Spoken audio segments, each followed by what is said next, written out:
that being said, it made me think, what actually makes something a candy? Like, how is candy different from ice cream or cake or cookies? So I was just curious, in your mind, what makes it candy versus any of the other many sweet things that there are that we don't call candy? What makes it candy is that you buy it and it's in a wrapper. In a wrapper. So if I got like an individually wrapped cookie, then that would be a candy. Well, hold on. That's not right. What makes it candy is that it's smaller, like it is typically made small enough to fit in the palm of your hand. So if you take a cookie and you break it into pieces and you put it in your hand, okay, that's just pieces of a cookie. Candy needs to be made small enough to fit in your hand. That's why they call them candy bars, because it's multiple candies smushed together to make a bar. But if it's small enough to fit in the palm of your hand, yours specifically, that's how they measure it, it is a candy. Okay, so like those gigantic novelty gummy bears that are like 20 pounds. Not candy. They're not candy. Nope. So what are they? That is a gummy bear. Okay, but the small gummy bears, because they do fit in your hand. That's a gummy candy. Okay, I'm not sure that I'm following this logic.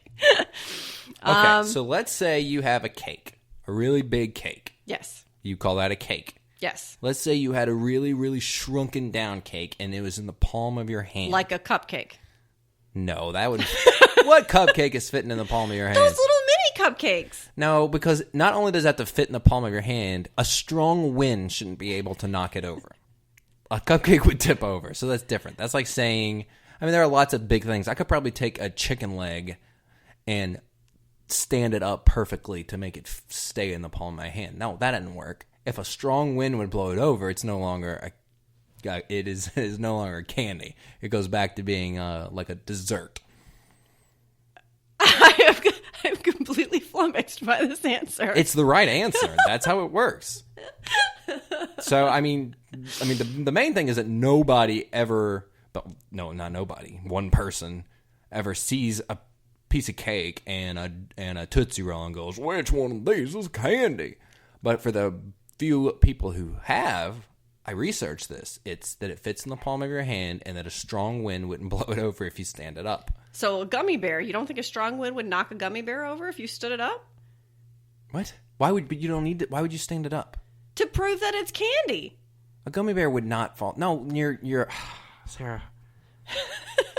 You have to stand it up in order to make it fit in the palm of your hand. The gummy bear already fits in the palm of your hand. Oh. Yeah. Okay, so what about like a Twizzler? What about like a Twizzler? It doesn't fit in the palm of your hand. You have to curve it. It curves into itself. No, it doesn't. It's like a big, long, hard stick. Maybe when you get your hands on it. But when I have my hands on it, it is a soft, mushy... What? The Twizzler? Do you know what a Twizzler is? Yes, I do. Do you know what a Twizzler is? It's the ones that curve. It curves. They don't curve. Yes, it does. No, You're thinking of a stick. A regular old stick. Because you're a stick eater. Okay, well, what about a pixie stick? What about a pixie stick? That's the wrapping. The wrapping is what makes it in the stick thing. But you don't eat the stick. You dump it out. I know, you dump out the powder.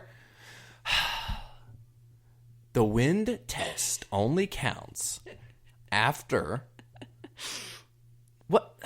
The wind test only counts if it doesn't fit in your hand already. A pixie stick, you open the top and then you fit it in your hand. Okay. And you have a pile of sugar powder. Do you want me to read the real definition of candy, or are you good with the definition you have?